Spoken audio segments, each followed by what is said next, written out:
اب میرا ہر حالت میں چٹاگانگ جانا ضروری تھا، مگر میں نے اپنے عزائم سے الطاف اکبر کو آگاہ نہیں کیا۔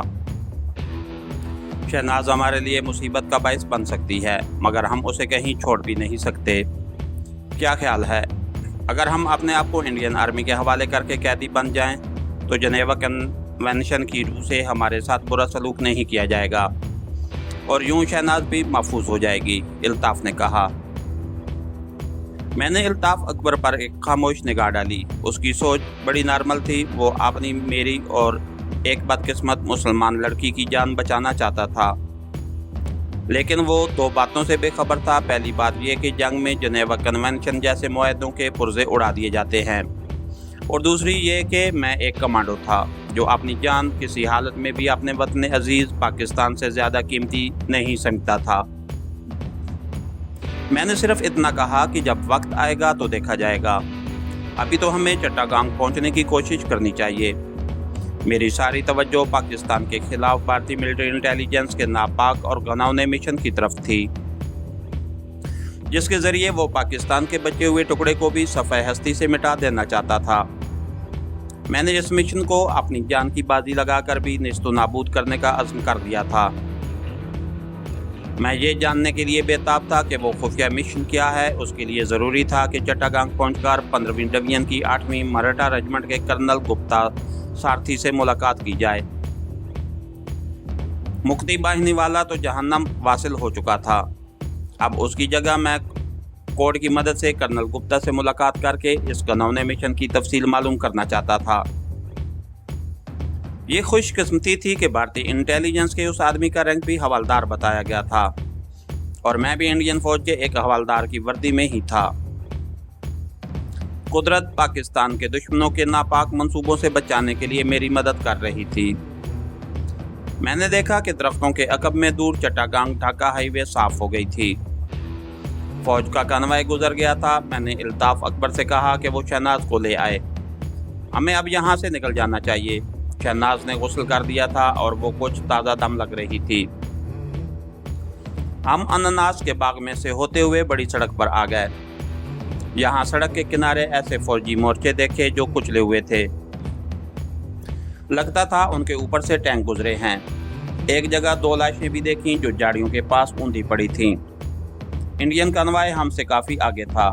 میں نے مسلطن جیپ کی رفتار کم ہی رکھی تھی۔